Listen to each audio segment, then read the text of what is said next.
नमस्कार, मैं राहुल अवस्थी और आप देख रहे हैं भारत अपडेट। आज की सबसे बड़ी इंटरनेशनल खबर इजराइल से है।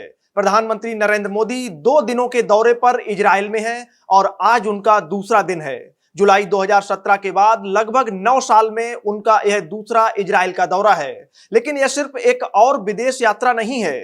जिस समय यह दौरा हो रहा है वह समय बहुत अहम है। गाजा युद्ध के बाद मिडिल ईस्ट की स्थिति अब बदल चुकी है। अमेरिका और ईरान के बीच तनाव बना हुआ है और ऐसे माहौल में भारत के प्रधानमंत्री का इजराइल जाना कई मायनों में बहुत महत्वपूर्ण माना जा रहा है। सबसे पहले आपको उस पल पर ले चलते हैं जब प्रधानमंत्री मोदी का विमान तेल अवीव के बेन गुरियन एयरपोर्ट पर उतरता है। विमान का दरवाजा खुलता है, प्रधानमंत्री मोदी बाहर आते हैं और सीढ़ियों से नीचे उतरते हैं। नीचे रेड कारपेट पर इजराइल के प्रधानमंत्री बेंजामिन नेतन्याहू पहले से मौजूद रहते हैं और उनका स्वागत करते हैं। उनके साथ उनकी पत्नी सारा नेतन्याहू भी खड़ी दिखाई देती हैं। यह सामान्य औपचारिक स्वागत से थोड़ा अलग होता है क्योंकि हर बार किसी देश का प्रधानमंत्री खुद एयरपोर्ट पर मौजूद नहीं रहता है और इससे साफ संकेत मिलता है कि यह दौरा दोनों देशों के लिए बहुत ज्यादा खास है।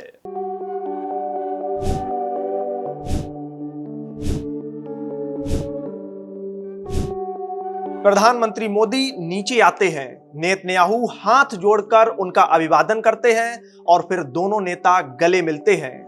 यह दृश्य औपचारिक जरूर है लेकिन उसमें आत्मीयता भी दिखाई देती है। आपको बता दें, वर्ष 2017 में जब प्रधानमंत्री मोदी पहली बार इजराइल गए थे तब भी उनका ऐसे ही स्वागत हुआ था और उस समय वह इजराइल जाने वाले पहले भारतीय प्रधानमंत्री बने थे। अब लगभग 9 साल बाद यह उनका दूसरा इस रिश्ते को आगे बढ़ाने की तरफ यह दौरा देखा जा रहा है। एयरपोर्ट पर प्रधानमंत्री मोदी को गार्ड ऑफ ऑनर दिया गया। दोनों देशों के राष्ट्रगान बजे, औपचारिक कार्यक्रम पूरे हुए। अब जरा उस दिलचस्प पल पर भी ध्यान दीजिएगा। नेतन्याहू ने मुस्कुराते हुए प्रधानमंत्री मोदी से कहा कि उनकी पत्नी सारा ने आज जिस रंग की ड्रेस पहनी है उसी रंग का पॉकेट स्क्वायर आपकी जैकेट में भी है। यानी प्रधानमंत्री की मोदी की जो जैकेट में जो पॉकेट स्क्वायर था उसी कलर का बेंजामिन नेतन्याहू की पत्नी ने ड्रेस पहनी थी। और फिर इसके बाद दोनों लोग हल्के अंदाज में बात करते हुए दिखे।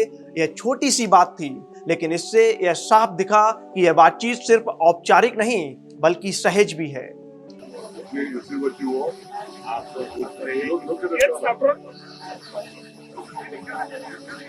साल 2017 की तरह इस बार भी नेतन्याहू खुद एयरपोर्ट पहुंचे।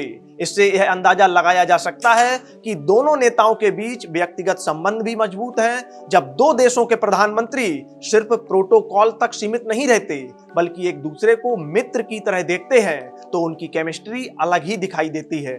और प्रधानमंत्री मोदी के स्वागत में इजराइल की संसद को भारत के राष्ट्रीय ध्वज के रंगों में सजाया गया। इजराइल की संसद को नेसेट कहा जाता है। जेरूसलम की सड़कों पर भारत और इजराइल के झंडे साथ साथ दिखाई दिए। इजराइल के एक प्रमुख अखबार ने अपने फ्रंट पेज पर प्रधानमंत्री मोदी की तस्वीर के साथ हिंदी में नमस्ते लिखा। वहीं हिब्रू भाषा में शलोम लिखा गया जिसका मतलब भी नमस्ते या हेलो होता है। नीचे यह पंक्ति छपी थी कि दो प्राचीन देश अपने संबंधों का एक नया अध्याय शुरू कर रहे हैं।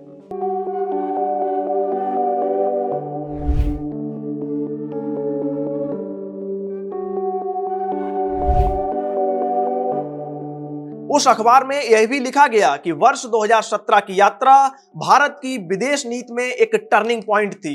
पहली बार किसी भारतीय प्रधानमंत्री ने खुलकर इजराइल के साथ रिश्तों को रणनीतिक साझेदारी का दर्जा दिया था। इससे पहले भारत की सरकारें इजराइल से दूरी बनाए रखती थी और फिलिस्तीन का समर्थन करती थीं, लेकिन भारत लंबे समय तक इजराइल और फिलिस्तीन के बीच संतुलन की नीति पर चलता रहा। लेकिन प्रधानमंत्री मोदी का जब दौर आया तो यह तरीका बदला और 2017 में वह इजराइल गए और उसी यात्रा में फिलिस्तीन नहीं गए। यानी कि मोदी 2017 में इजराइल तो गए लेकिन फिलिस्तीन नहीं गए। बाद में 2018 में अलग से उन्होंने फिलिस्तीन का दौरा किया और यह एक स्पष्ट संदेश था कि भारत अब अपने संबंध अपनी शर्तों पर तय करेगा। अब इस बार की यात्रा में रक्षा सहयोग सबसे बड़ा मुद्दा बनकर सामने आया है। इजराइल की सबसे बड़ी ताकत उसकी डिफेंस टेक्नोलॉजी मानी जाती है और भारत की सबसे बड़ी जरूरत अपनी सुरक्षा को और मजबूत करना है।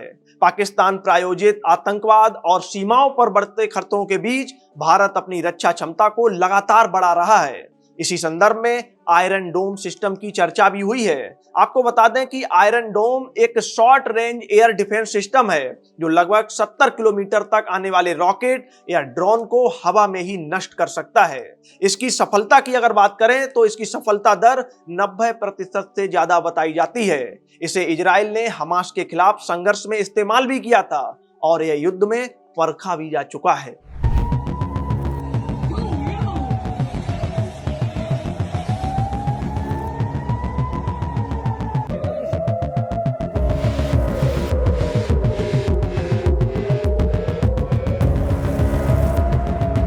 और भारत इस समय अपना स्वदेशी एयर डिफेंस सिस्टम विकसित कर रहा है जिसे उसने सुदर्शन चक्र के नाम से जोड़ा है। अगर इजराइल की तकनीक इसमें शामिल होती है तो यह भारत की वायु सुरक्षा को और मजबूत कर सकती है। यह केवल हथियार खरीदने की बात नहीं है बल्कि तकनीकी सहयोग की दिशा में एक कदम है। स्वीडन के थिंक टैंक सिप्री के आंकड़ों के अनुसार 2020 से 2024 के बीच अगर इजराइल के बारे में बात की जाए तो इजराइल ने अपने कुल हथियार निर्यात का लगभग 34% हिस्सा भारत को बेचा है और इस अवधि में भारत ने सबसे ज्यादा हथियार रूस से खरीदे हैं और उसके बाद फ्रांस से खरीदे हैं और तीसरे स्थान पर इजराइल रहा है। भारत की कुल हथियार खरीद में इजराइल की जो हिस्सेदारी है वो लगभग 13% बताई जाती है। भारत और इजराइल मिलकर बराक 8 एयर डिफेंस सिस्टम भी विकसित कर रहे हैं जो लगभग 150 किलोमीटर तक हवाई हमलों को रोक सकता है। वहीं तेजस फाइटर जेट में भी कई महत्वपूर्ण सिस्टम इजरायली तकनीक पर आधारित हैं जिसमें हेरोप ड्रोन जो कि दुश्मन के रडार को खोजकर नष्ट करता है और रैपेंज मिसाइल जैसे हथियार पहले से ही भारत के पास हैं जो कि स्वदेशी भी हैं। इस यात्रा के दौरान एक और बड़ी रक्षा डील की चर्चा भी सामने आई है जिसमें इजराइल गोल्डन होराइजन नाम की एक air launch ballistic missile Bharat को देगा। यह मिसाइल सुखोई Su-30 MKI जैसे फाइटर जेट से लॉन्च की जा सकती है और टर्मिनल फेज में ध्वनि की गति से 5 गुना ज्यादा तेज रफ्तार पकड़ सकती है। रक्षा के साथ साथ आर्थिक और तकनीकी सहयोग भी इस यात्रा का अहम हिस्सा रहा। प्रधानमंत्री मोदी ने जेरूसलम में एक तकनीकी प्रदर्शनी का दौरा किया जहां AI, क्वांटम टेक्नोलॉजी, साइबर सुरक्षा, स्वास्थ्य, जल प्रबंधन और कृषि के क्षेत्र में इजरायली युवाओं के प्रयोग देखे। उन्होंने इजरायली कंपनियों से भारत में निवेश करने और भारतीय युवाओं के साथ काम करने का भी आग्रह किया।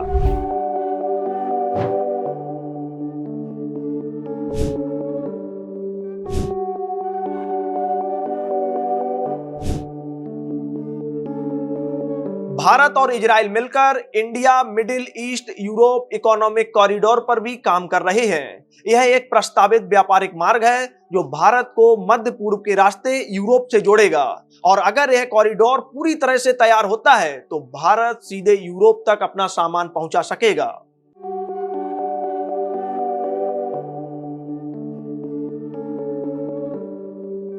प्रधानमंत्री मोदी ने इजराइल की संसद नेसेट को संबोधित किया और वह ऐसा करने वाले पहले भारतीय प्रधानमंत्री बने।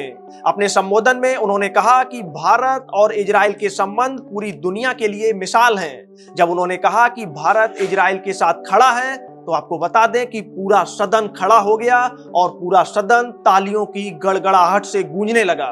ראש ממשלת הודו מר नरेंद्र मोदी לשאת दवारी।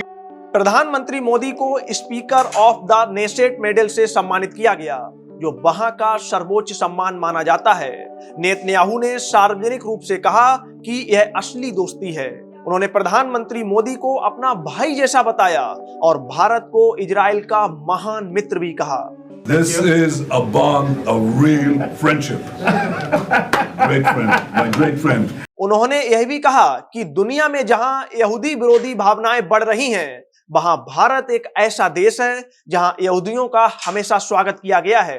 डिनर से पहले नेतन्याहू ने भारतीय परिधान पहनकर यानी कि नेतन्याहू ने भारतीय ड्रेस को पहनकर प्रधानमंत्री मोदी को सरप्राइज दिया। प्रधानमंत्री मोदी ने इसे भारत की संस्कृति के प्रति सम्मान बताया।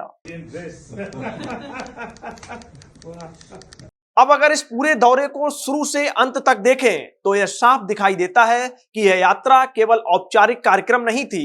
स्वागत से लेकर संसद के संबोधन तक रक्षा सौदे से लेकर आर्थिक कॉरिडोर तक हर कदम पर एक बड़े रणनीतिक सहयोग की ओर इशारा करता है। और यह दौरा ऐसे समय में हुआ है जब मिडिल ईस्ट की राजनीति तेजी से बदल रही है और ऐसे समय में भारत का इजराइल के साथ खुले तौर पर संवाद और सहयोग बढ़ाना वैश्विक स्तर पर भी एक महत्वपूर्ण संकेत माना जा रहा है। यह दौरा सिर्फ 2 दिनों का कार्यक्रम नहीं बल्कि आने वाले कई वर्षों की दिशा तय करने वाला कदम माना जा रहा है। और शायद आने वाले समय में जब भारत की सुरक्षा और मजबूत होगी, जब नए व्यापारिक रास्ते खुलेंगे, जब तकनीकी सहयोग और गहरा होगा, तब इस यात्रा को एक अहम मोड़ के रूप में याद किया जाएगा।